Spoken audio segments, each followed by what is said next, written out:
Bueno, escuchemos el programa Sembremos Dignidad con Serafín Ilbay y la Comisión Ecuatoriana de Justicia y Paz. Bienvenidos y bienvenidas. Segundo domingo de Adviento, también 10 de diciembre, Día de los Derechos Humanos. Y nosotros en esta mañana queremos dedicar este espacio a Quito, ¿no? Que acaba de celebrar sus 489 años de fundación española, aunque Quito es un pueblo milenario, ¿no? Que ha logrado, yo diría, cuajar la identidad nacional, porque en Quito vivimos los quiteños y los que no somos quiteños, ¿no? Y para conversar en esta mañana nos acompaña Luis Hinojosa, director del Fondo Ecuatoriano Popular Un Progreso y miembro también de la Comisión Ecuatoriana Justicia y Paz. Espero que seas quiteño, Lucho. Buenos días. Sí, soy Hola. quiteño, nacido en Quito. Mi papá quiteño, mi mamá no era de Quito, pero aquí estamos, sí. Dicen a veces que para decir que uno es quiteño tiene que tener por lo menos 5 generaciones atrás. Wow. Eso decían, ¿no? Porque queramos o no queramos, quiteños nacidos aquí, pero de padres chagras, ¿no? Sea el papá o sea la mamá. Por ahí dicen Así que es. está el asunto. Así es. A la final Quito se ha constituido así como una ciudad, como muchas ciudades, con población que viene llegando de otras ciudades más pequeñas, de poblaciones diversas, y así se va haciendo la gran ciudad. Pero claro, es difícil, yo creo que tener 5 generaciones, entonces serían muy poquitos los quiteños. Así dicen. Hay aquí una asociación de quiteños residentes en Quito. Inclusive sacaron un libro hace algunos años y ellos hablaban y decían este tipo de cosas, ¿no? Que para ser quiteño, 5 generaciones de atrás. Pero la pregunta, Luis, es, ¿hay un Quito o hay varios Quitos? Porque yo tengo la sensación de que en Quito hay varios Quitos. Hay un Quito de los quiteños, hay un Quito de los chagras del centro del país, otros del norte, hay Quito también de los migrantes de fuera del país. Es decir, Quito ya es como dicen por ahí, una ciudad cosmopolita. ¿Cómo la ves tú? De hecho, recordarás que en las últimas elecciones o en las penúltimas ya también había la manifestación de alguna de las candidatas que decía que se debería dividir Quito por los distintos distritos que tiene. Bueno, se le llama distrito metropolitano ahora, pero Quito ahora tiene varias que antes eran consideradas poblaciones o pueblos diversos, digamos. O sea, solo por citar, en Quito ahora llega hasta Conocoto, pero Quito llega también hasta Cumbayá, y Quito llega hasta Calacalí, y entonces y Quito llega hasta Yoa. Entonces, ahora Quito es inmenso, podríamos decir. Y anteriormente Quito era concentrado en lo que era el centro histórico y después poco a poco fue creciendo en extensión, pero era considerado solo el espacio casi, podríamos decir, entre el sur de Quito, que estaba por la Villa Flora, y el norte de Quito, que estaba por Cotocollao. Estamos hablando de los años 50 hasta casi los 2000. Pero ha ido cambiando. Entonces, ya como bien dices, creo que Quito tiene una diversidad. Entonces, no es un solo Quito, hay varios Quitos. Y después, si a eso se suma también la diversidad cultural, entonces hay Quito de los barrios populares, Quito de los barrios pobres, hay Quito de los barrios que tienen mejores recursos o que diríamos más de alta alcurnia, o hay el Quito también, como señalas, de gente que ha migrado, ¿ya? Y Quito casi podríamos decir también asumido por los que han venido de otras ciudades de Quito.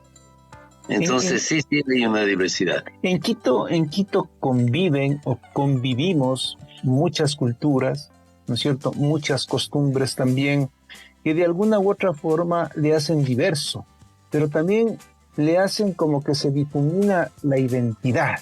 Es decir, el hecho de que Quito esté conformado por un sinnúmero de culturas, diría yo, ¿no es cierto?, le hace también no solamente diverso, sino que le hace un poco de que se encuentre con Quito, pero también que se desencuentre con Quito.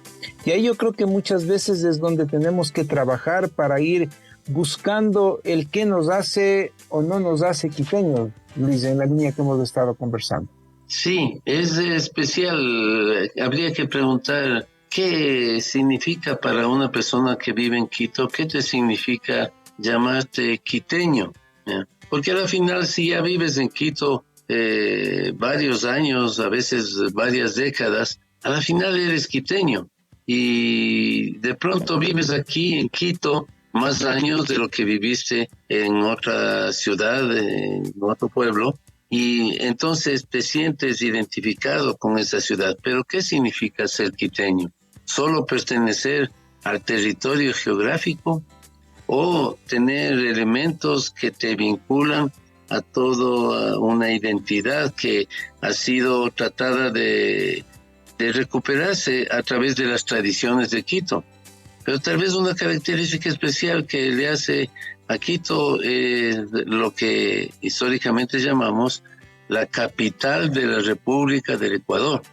Entonces, ¿dónde vives? En la capital, digamos. Y eso te hace sentir como cierta importancia o cierta relevancia dentro del contexto nacional para decir, eres capitalino. Ahora, hay una cosa que siempre en las fiestas de Quito se remarcan y se pone en primer plano, y es precisamente el centro histórico, ¿no?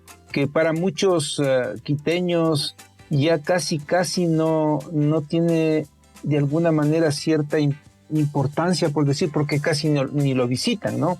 Porque además el centro histórico también ha ido, yo diría, decayendo, ¿no? Decayendo pese a todas las joyas que hay en el centro histórico de Quito. Llamémonos las iglesias, por ejemplo, como la Compañía, ¿no? Que es única en su género, igual que el convento de San Francisco y la iglesia de San Francisco, Santo Domingo, San Agustín, etcétera, que son aquellas que le dieron la caracterización de patrimonio cultural de la humanidad, Luis. O sea, es el centro histórico que le da de alguna manera una identidad a Quito, al quiteño y al ecuatoriano.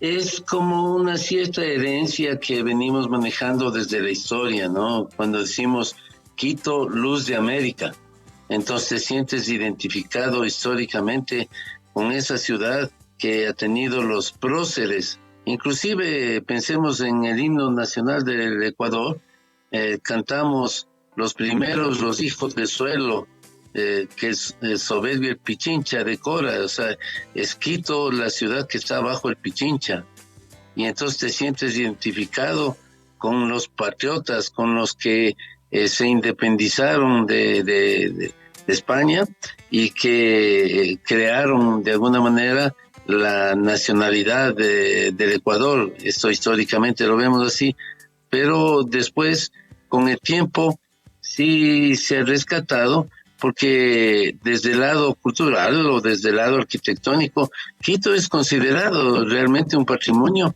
por la maravilla que tiene. Es una de las ciudades en Latinoamérica más bonitas y que conserva cierta arquitectura de lo que fue el tiempo colonial. Las construcciones especiales que tenemos y las iglesias que tenemos en el centro histórico muestran esa realidad también de ser un patrimonio, de ser algo cultural muy valioso.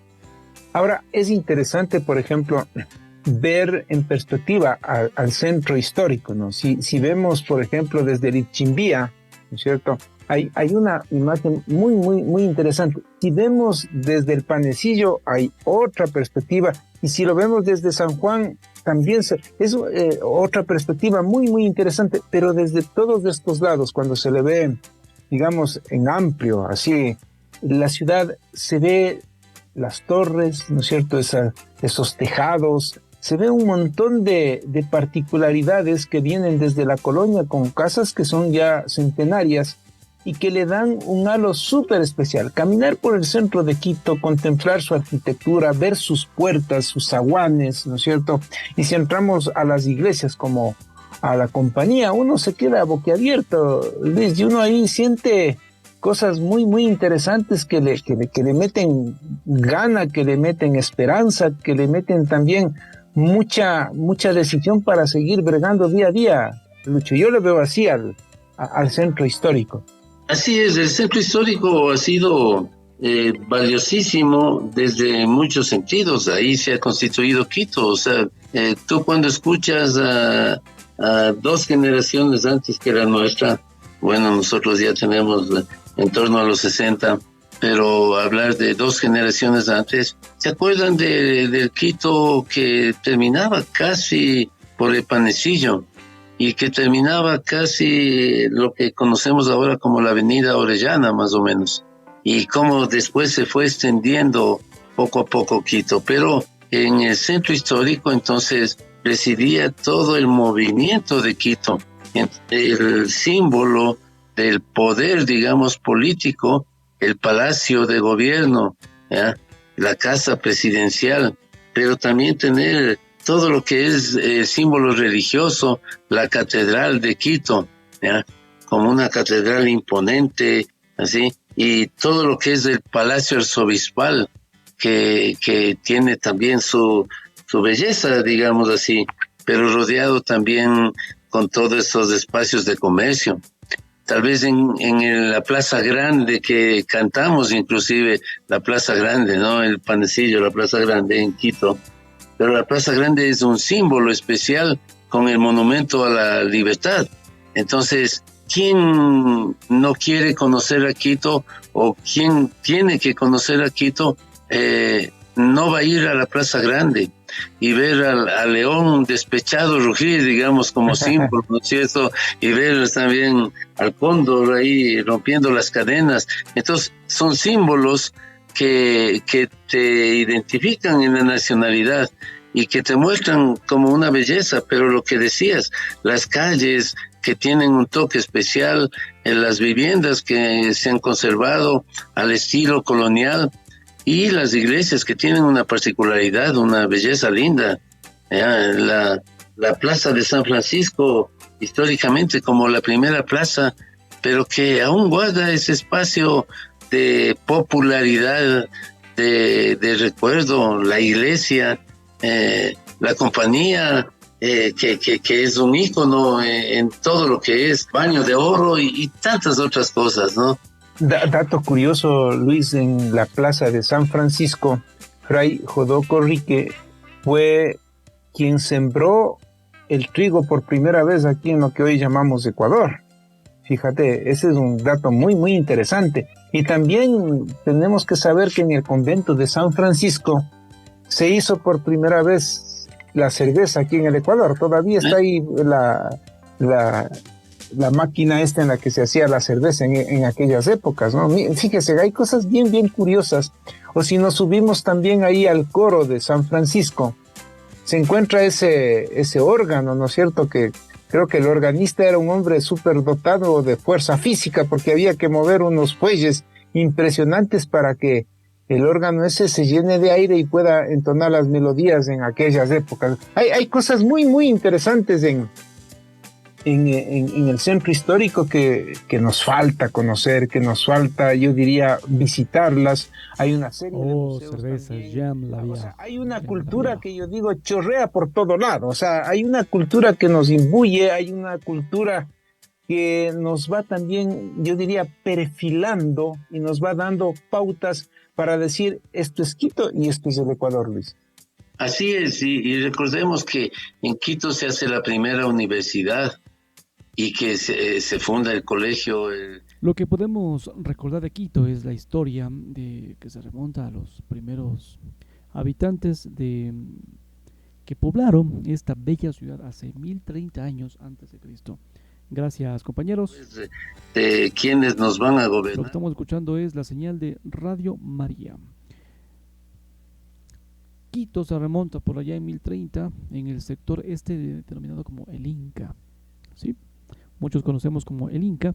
Si bien existen restos arqueológicos, arquitectónicos, arqueológicos que demuestran que esta ciudad estuvo poblada por acá durante siglos, se desconoce el momento exacto de la fundación de Quito, pero resulta que más adelante, con la llegada de los incas, Quito se convertiría en una ciudad importante en la zona norte del Tahuantinsuyo. Seguramente muchos conocían mucho de esta historia, ¿no? Y tras esta destrucción del Tomebamba, ¿sí?, se transformó en la segunda capital del imperio inca.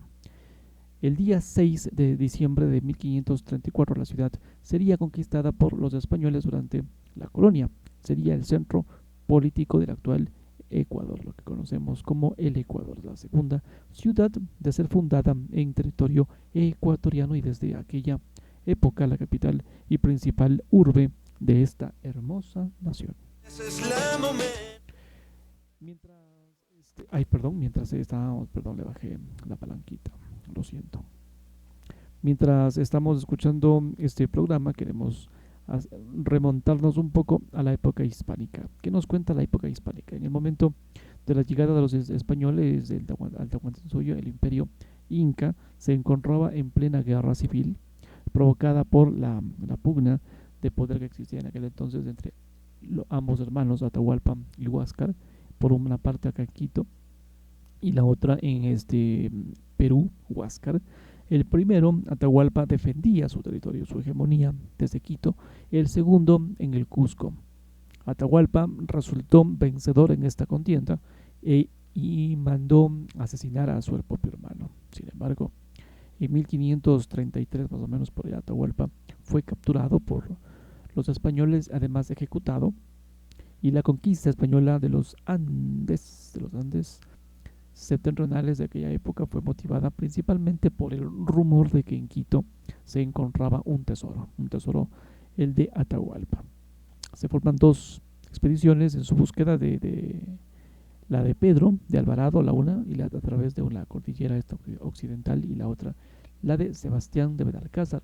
Y fue este último, el de Sebastián, el que conseguiría llegar primero y quien el día 6 de diciembre de 1534, hace 489 años, fundó la ciudad de San Francisco de Quito, junto a las faldas orientales del volcán Pichincha. La ciudad fue fundada sobre las cenizas, pues días antes Quito fue incendiada por el general de aquel entonces inca, Rumiñahui, con el objetivo de que los españoles no la encontrasen. Esta más o menos a breves rasgos de la historia de la fundación de Quito. ¿Y tú qué opinas?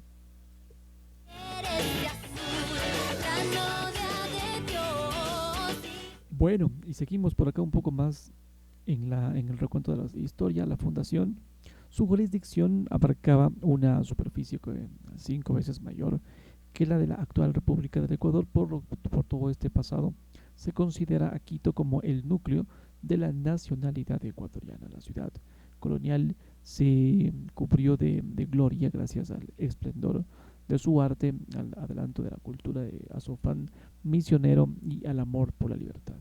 Está más o menos a grosso modo.